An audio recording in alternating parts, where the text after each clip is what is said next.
नमस्कार दोस्तों, मैथवा SST sir YouTube channel में आपका स्वागत है। आज हम जो कि आप जानते हैं कि अभी अभी एनटीपीसी रेलवे का नोटिफिकेशन आया है, तो उसी को ध्यान में रखते हुए हम पिछले वर्ष के रेलवे के जो क्वेश्चन हैं जो पिछले वर्षों में पूछे गए थे उन सभी को आज हम मैथ के क्वेश्चनों को करेंगे। तो आप अगर रेलवे एनटीपीसी की तैयारी करना चाहते हैं या किसी भी प्रकार की प्रतियोगी परीक्षा की तैयारी करना चाहते हैं, यदि उसमें मैथ पढ़ना चाहते हैं तो आप इस चैनल के माध्यम से मैथ की तैयारी कर सकते हैं। तो आइए हम इन क्वेश्चनों को स्टार्ट करते हैं। तो क्वेश्चन आपको दिया है, पहला क्वेश्चन है आपके सामने कि 5,000 रुपये की राशि को 10% वार्षिक दर से साधारण ब्याज और चक्रवृद्धि ब्याज का अंतर ज्ञात करना 3 वर्षों का। तो 3 वर्षों में जो साधारण ब्याज होगा और जो 3 वर्षों में जो चक्रवृद्धि ब्याज होगा उसका अंतर आपको बताना है। कितने? 5,000 रुपये का 10% वार्षिक दर से। तो इस सवाल को बहुत तरीक़ों से कर सकते हैं, लेकिन एक तरीका है जिसको हम ट्री मेथड बोलते हैं, उसके माध्यम से हम इसको करेंगे। कि जैसे 5,000 रुपये की राशि है, 5,000 रुपये की राशि है, ये 5,000 रुपये की आपकी राशि। यहाँ पर आप ध्यान दें कि इस पे 10% की दर से ब्याज लगेगा प्रति वर्ष। तो 5,000 का 10% आप जानते हैं कि एक शून्य हटा देंगे तो 500 इसका 10% होगा। तो हम 10% पहले वर्ष भी 10% ब्याज लगेगा साधारण ब्याज में, और दूसरे वर्ष भी 10% ब्याज रहेगा साधारण ब्याज में, और तीसरी वर्ष भी मूलधन पर ही 10% ब्याज लगेगा साधारण ब्याज पे। मतलब कुल मिला के 3 वर्षों में 500 500 500 टोटल 1,500 रुपये आपका जो एसआई आएगा। एसआई कितना आएगा? सिंपल इंटरेस्ट 1,500 रुपये आ जाएगा। ठीक है। अब हम सीआई कैसे निकालते हैं? सीआई का कॉन्सेप्ट आपको पता होगा कि 1 वर्ष के बाद जो ब्याज रहता है वो मूलधन में जुड़ जाता है, तो उस पर ब्याज लगता है। इस प्रकार हर वर्ष के बाद ब्याज मूलधन में जुड़ के नया मूलधन बनता है और उस पर ब्याज लगता है। तो यहाँ पर ध्यान दें कि पहले वर्ष जो ब्याज था वो 10% था, मतलब 500। तो जो पहले वर्ष का चक्रवृद्धि ब्याज यदि और साधारण ब्याज हमेशा बराबर रहता है यदि साधारण ब्याज वार्षिक रूप से संयोजित है। तो यहाँ पर वार्षिक रूप से ही संयोजित है, तो पहले वर्ष 500 रुपये ब्याज लगा, पहले वर्ष साधारण ब्याज और चक्रवृद्धि ब्याज समान रहता। दूसरे वर्ष क्या होता है कि दूसरे वर्ष जो मूलधन है उस पर 10% तो लगता है, लेकिन जो आपका ब्याज आया है पहले वर्ष का उस पर भी 10% ब्याज लगेगा। तो 500 का 10% क्या होगा? 50 रुपये। क्या होगा? 50 रुपये। मतलब अब 2 वर्षों बाद टोटल ब्याज कितना हो गया? चक्रवृद्धि ब्याज 500 ये 1,000 और 50 ये, तो 1,050 रुपये 2 वर्षों का चक्रवृद्धि ब्याज हो गया। तो इस प्रकार चक्रवृद्धि ब्याज लगता है। इसी प्रकार हम तीसरे वर्ष का चक्रवृद्धि ब्याज निकालेंगे, तो तीसरे वर्ष कैसे लगेगा? तो 10% तो यही लगेगा 500 पे, और उसके बाद ये 2 ब्याज और जुड़ गए, एक 500 ये और एक 500 ये, तो इसका भी 10% और इसका भी 10%।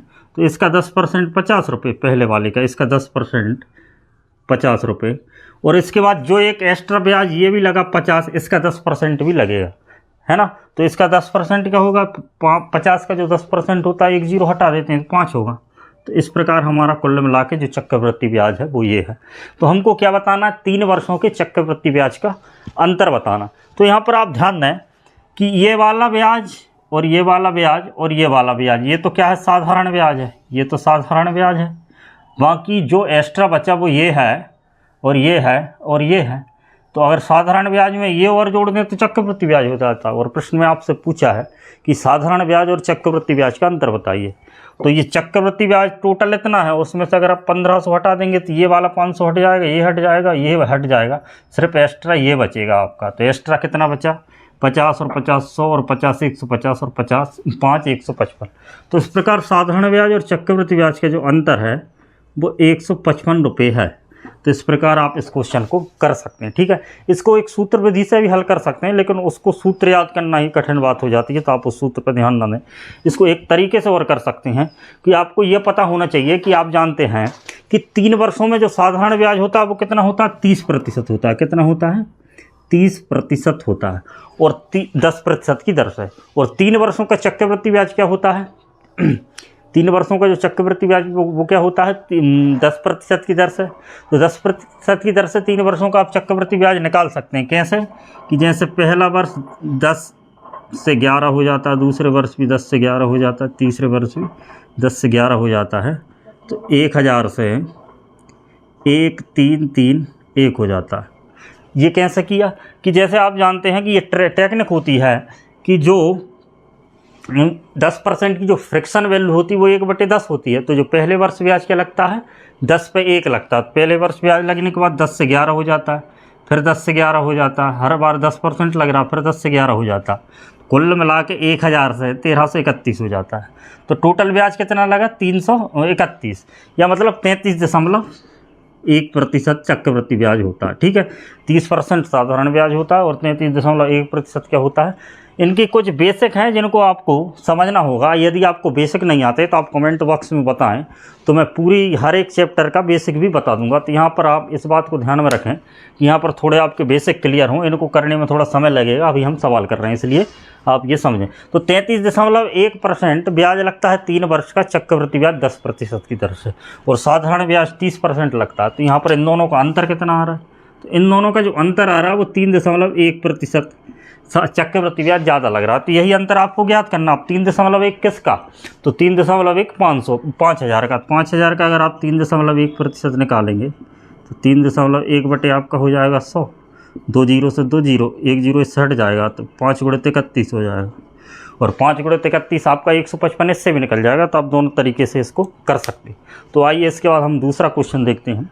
दूसरा क्वेश्चन थोड़ा रीजनिंग का है, आपको थोड़ा सा दिमाग लगाना। क्या लिखा है कि एक टोकरी में रखा एक आम हर मिनट में दुगना बढ़ जाता है। कितना हो जाता है, हर मिनट में दुगना बढ़ जाता है। जैसे 1 मिनट में वो डबल हो जाता है, फिर डबल हो जाता है, दूसरे मिनट फिर डबल हो जाता है, मतलब हर मिनट में वो दुगना बढ़ता है। या आप इसको इस दूसरे तरीके से भी ले सकते हैं कि वजन बता रहे हैं। जैसे पहले मिनट में 1 किलो का था, दूसरे मिनट में 2 किलो का हो जाएगा, तीसरे मिनट में 2 का 4 का हो जाएगा, चौथे मिनट में 8 का हो जाएगा। इस प्रकार मतलब हर मिनट वो दोगुना बढ़ता है।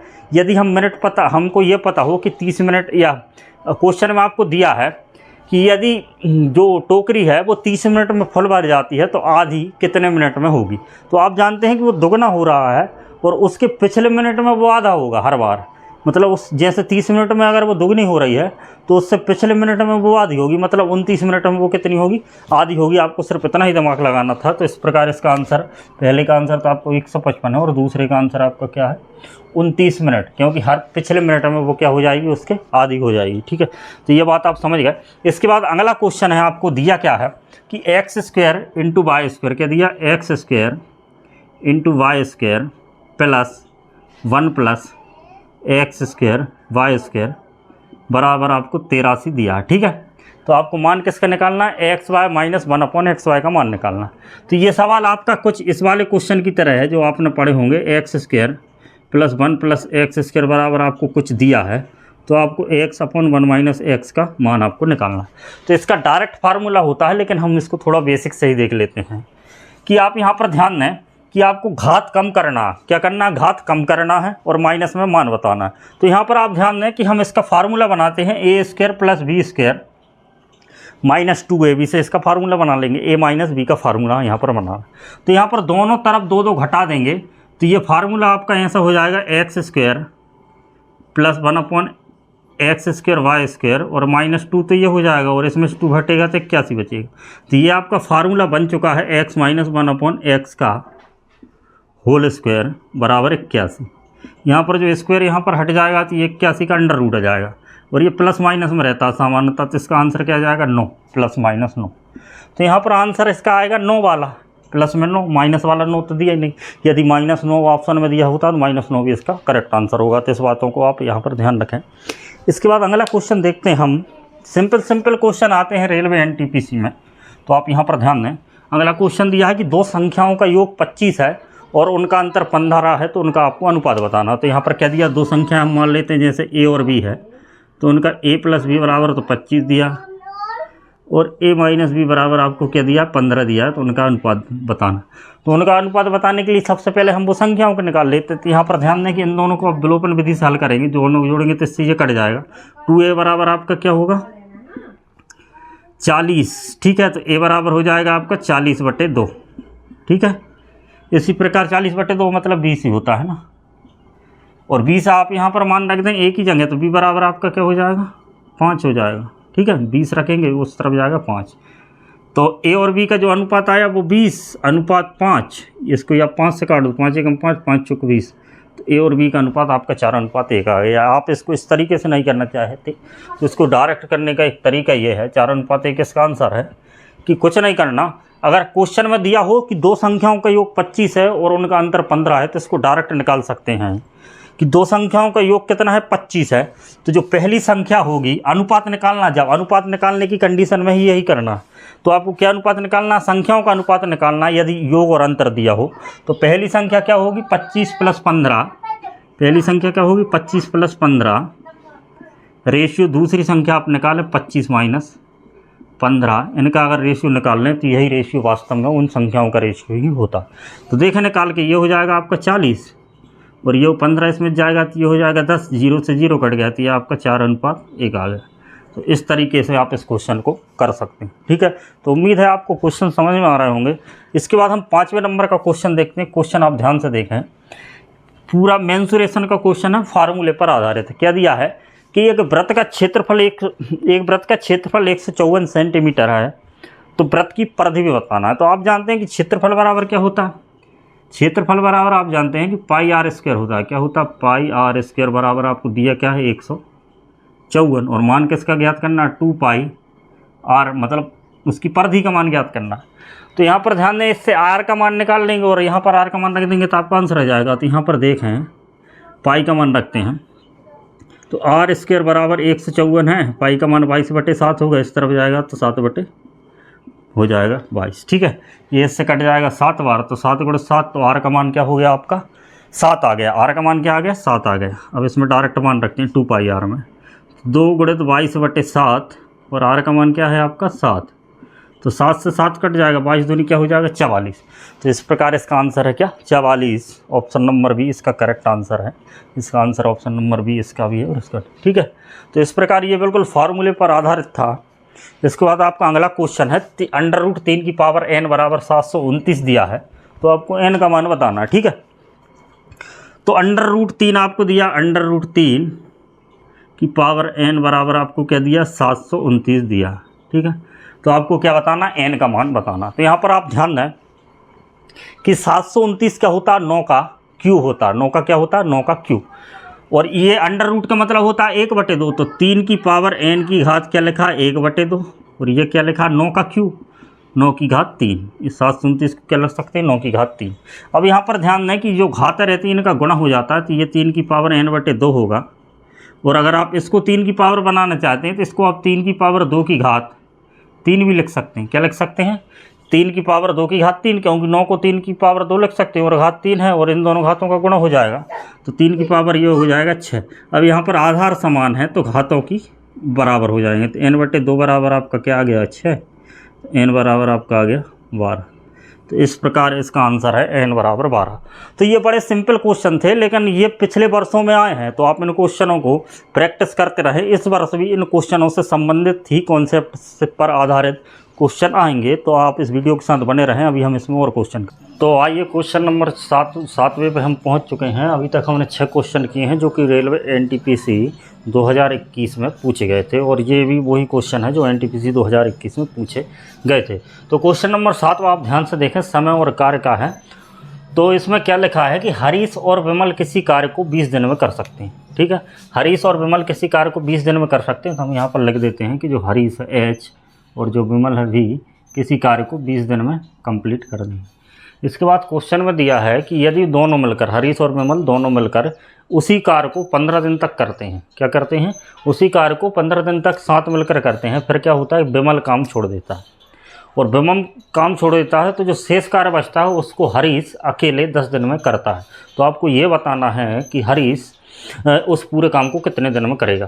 तो यहाँ पर आप प्रश्न को इस प्रकार विचार करें कि दोनों ने मिलकर 15 दिन तक कार्य किया, ठीक है, और उसके बाद दोनों के 5 दिन का कार्य और बचा होगा, क्योंकि दोनों 20 दिन में काम कर सकते हैं, तो उन्होंने 15 दिन का कार्य तो कंप्लीट कर लिया, तो दोनों मिलकर जो कार्य 5 दिन में कर सकते हैं उसी कार्य को हरीश अकेले 10 दिन में पूरा करेगा। इस प्रकार भी आप विचार कर सकते हैं, क्योंकि दोनों 5 दिन और कार्य करते तो ख़त्म हो जाता, मतलब उनके दोनों के 5 दिन का जो कार्य है, यहाँ पर ध्यान दें कि दोनों H + B दोनों के 5 दिन का जो कार्य, 5 दिन का जो कार्य है, वही कार्य जो हरीश अकेला बचा वो कितने दिन में कर रहा है 10 दिन में हरीश कर रहा है। ठीक है, बात समझ रहे हैं ना, क्या कि दोनों के जो 5 दिन का कार्य है हरीश अकेले 10 दिन में कर रहा है। अब आप प्रश्न को इस टेक्निक से भी हल कर सकते हैं कि दोनों के 20 दिन का कार्य हरीश कितने दिन में करेगा। जब दोनों के 5 दिन का कार्य 10 दिन में कर रहा है तो उनके 20 दिन का कार्य कितने दिन में करेगा। मतलब यहाँ पर आपको केवल 20 लाना है और यहाँ पर जो आएगा वही आंसर हो जाएगा। तो यहाँ पर 20 लाने के लिए आप इस पूरे इक्वेशन में 4 से गुणा करें, तो अगर आप 4 से गुणा करेंगे तो h + b और 4 पंजे 20, इस तरफ गुणा किया तो इस तरफ भी 4 से गुणा करने के 4 गुणित h। मतलब हरीश और विमल के 20 दिन का जो कार्य है, जो कि प्रश्न में हमको दिया है, वह कार्य हरीश अकेले 40 दिन में कर सकता है। तो आप इस तरीके से इसका आंसर बता सकते हैं। ठीक है, तो इस प्रकार आपका आंसर आ गया कि हरीश अकेले उस कार्य को 40 दिन में कर सकता है। ठीक है, तो ये बेस्ट टेक्निक है इस सवाल को करने की, है ना। इसके बाद हम अगला क्वेश्चन देखते हैं, क्वेश्चन नंबर 8। क्वेश्चन नंबर 8 आप यहाँ पर ध्यान दें। क्वेश्चन नंबर 8 आपसे क्या बोल रहा है कि यदि दो संख्याओं का अनुपात 3:5 है, दो संख्याएं हैं कोई भी हो सकती हैं, उनका अनुपात 3:5 है, यदि उनका लघुत्तम समापवर्तक 120 है तो वे संख्याएं ज्ञात कीजिए। ठीक है, तो यहाँ पर आप ध्यान दें कि 3:5 के अनुपात में संख्याएं दी हैं, तो इसका मतलब एक संख्या 3x के रूप में होगी और दूसरी संख्या 5x के रूप में होगी। अब हमको इन दोनों का एलसीएम दिया, क्या दिया है, एलसीएम। तो एलसीएम निकालते कैसे हैं, जो कॉमन है उसको एक बार लिख देते हैं, ये कॉमन एक बार लिख दिया, और 3 × 5 ये आपका एलसीएम हो गया, और एलसीएम आपको दिया कितना, 120। यहाँ से आप x का मान निकाल सकते हैं, 5 × 15, 15 × 8 120, तो x का मान आपका 8 आ गया। ठीक है, x बराबर 8 आ गया। अब आपको बताना वो संख्याएं क्या है, तो हमने पता पहली संख्या 3x के रूप में होगी, मतलब 3 × 8, तो पहली संख्या आपकी 24 होगी, और दूसरी संख्या 5x के रूप में होगी, तो दूसरी संख्या आपकी क्या होगी, 40 होगी। तो इस प्रकार इसका भी आंसर है ऑप्शन नंबर बी, 24 और 40। तो ठीक है, आपको प्रश्न समझ में आ रहे होंगे, सिंपल है क्वेश्चन, और आपके अगर कॉन्सेप्ट क्लियर हैं तो आप रेलवे एनटीपीसी के जो मैथ का क्वेश्चन आएंगे उनको बड़ी आसानी से कर सकते हैं, क्योंकि उसमें अच्छे लेवल के क्वेश्चन कम ही आते हैं, साधारण लेवल के थोड़े कॉन्सेप्ट ट्रिकी क्वेश्चन ज़्यादा रहते हैं। अब इसके बाद अगला क्वेश्चन आपका सिंप्लीफिकेशन का है, सिंप्लीफिकेशन का क्वेश्चन है। क्वेश्चन को मैं यहाँ पर लिख के बताता हूँ आपको दिया बड़ा कोष्टक के अंदर 3√2 + 2, ठीक है। इसके बाद एक और दिया 3√2 - 2, और ये कोष्टक बंद। तो ये क्वेश्चन नंबर नामा लिख रहे हैं, क्वेश्चन नंबर इतना दिया √3 + 2 कोष्टक में, फिर √3 - 2 कोष्टक में, फिर बड़ा क्वेश्चन, और इसके बाद लिखा है का मतलब होता है गुणा, ठीक है, का 13 और +15, ठीक है। इसकी वैल्यू आपको बताना। तो आप जानते हैं कि सबसे पहले हम कोष्टक को हल कर देते हैं, जो अंदर में कोष्टक दिया उसको हल करते हैं। तो यहाँ पर ध्यान दें कि ये a + b और ये a - b, मतलब a + b और a - b वाला फार्मूला यहाँ पर बन रहा है। तो क्या होता है, a² - b², तो a² मतलब 3√2 का स्क्वायर -b² मतलब 2 का स्क्वायर, ये कोष्टक के अंदर बाहर ये कोष्टक लगा, इसके बाद गुणा 13 और +15, ठीक है। अब इसको हल करेंगे तो यहाँ पर 3 का वर्ग होगा 9, और 2 का जो अंडर रूट में है उसका वर्ग होगा अंडर रूट के बाहर में 2, तो 9 × 2 मतलब ये तो हो गया आपका 18, और ये हो गया 2 दूनी 4, और इसके बाद है आपका गुणा 13 और +15, ठीक है। अब इसको आप आगे हल कर ही सकते हैं, ये 14 × आपका 13 हो गया, और ये प्लस का 15, 14 हम 13 गुणा करेंगे, 13 × 52 हाथ के आए, 5 13 × 13 और 5 82, और ये 15 इसमें जोड़ना है 197। तो इस प्रकार इस सवाल का आंसर है आपका 197। सिंप्लीफिकेशन का क्वेश्चन था, बड़ा सिंपल था, बोडोमास रूल पर आधारित था, है ना। तो बोडोमास रूल के बारे में तो आप जानते ही होंगे, क्योंकि आप क्लास 6, 7, 8 यहीं, इसीलिए। इसके बाद क्वेश्चन नंबर 10वां सिंप्लीफिकेशन का है। क्वेश्चन में दिया है 15 × 14 -30 कोष्टक के अंदर 3² +17, ठीक है। तो ये पूरा क्वेश्चन है। तो अब इस क्वेश्चन को आप सॉल्व करेंगे, तो यहाँ पर है 15 × 14, तो यहाँ पर 15 का 14 में गुणा करना है। तो इस गुणा करने की टेक्निक भी आप इस्तेमाल कर सकते हैं, वैसे सिंपल गुणा है, बिना टेक्निक की सहायता से भी आप कर सकते हैं। इसको डबल कर दीजिए तो ये हो जाएगा 30, और इसको आधा कर दीजिए तो ये हो जाएगा 7, मतलब 30 × 7 तो मतलब 210, ठीक है। तो ये टेक्निक है, थोड़े बड़े गुणा रहते हैं उनमें ये बड़ी आसानी से काम करती है। तो -30 ये है, और 3 का 9 और 17 आपका ये 26। अब इसको आप हल कर सकते हैं, इन दोनों को हल करेंगे तो माइनस का 4 बचेगा, और माइनस का 4 210 में से जाएगा, 206 बचेगा। तो इस प्रकार इसका आंसर है 206, ऑप्शन नंबर डी। तो इस प्रकार आप इस क्वेश्चन को कर सकते हैं। तो इसी के साथ हम अगला क्वेश्चन देखते हैं, इस वीडियो का आखिरी क्वेश्चन। आपको वीडियो पसंद आ रही हो तो आप इस वीडियो को लाइक करें, और अगर आप मेरे साथ जुड़कर वो NTPC रेलवे की तैयारी करना चाहते हूँ तो इस चैनल को सब्सक्राइब करें। तो इसी के साथ हम अगला क्वेश्चन देखते हैं। क्वेश्चन नंबर 11वां, ध्यान देना। क्या दिया, दो संख्याओं का योग कितना है? 16 है। दो संख्याओं को जोड़ेंगे तो क्या आएगा? 16। तो हम मान लेते हैं दो संख्या, एक A है और एक B है, तो उनको जोड़ेंगे तो क्या आएगा? 16 है। इसके बाद दो संख्याओं का गुणनफल 63 है, 63 है। यदि दो संख्याओं का गुणा करेंगे तो A गुणित B बराबर आपका आएगा 63। तो ये हमको प्रश्न में दिया। अब प्रश्न ये कह रहा है कि उन दोनों संख्याओं के व्युत्क्रम का योग बताइए। व्युत्क्रम मतलब A का व्युत्क्रम हो जाएगा 1/A और इसका व्युत्क्रम क्या हो जाएगा? 1/B। ठीक है, तो ये व्युत्क्रम का योग बताना। तो इसको पहले हम और सॉल्व कर लेते हैं। तो इसका एलसीएम क्या आएगा? A × B और इधर आ जाएगा A + B। और हमको दोनों के मान पता है कि जोड़ क्या है? 16 है और उनका इंटू क्या है? 63 है। तो इस प्रकार इसका आंसर 16/63। तो इसी के साथ ये हमारे क्वेश्चन ख़त्म हुए जो कि NTPC 2021 में पूछे गए थे। उन सभी क्वेश्चनों को हमने यहाँ पर 11 क्वेश्चनों को किया, सभी क्वेश्चनों को नहीं किया। आपको ये वीडियो अच्छा लगा हो तो आप इस वीडियो को लाइक करें और मेरे साथ जुड़कर अगर NTPC रेलवे वर्ग 3, वर्ग 2, मेंस मैथ या कक्षा 10वीं की गणित की तैयारी करना चाहते हैं तो आप इस वीडियो को, इस चैनल को सब्सक्राइब करें तथा इस वीडियो को लाइक करें। धन्यवाद।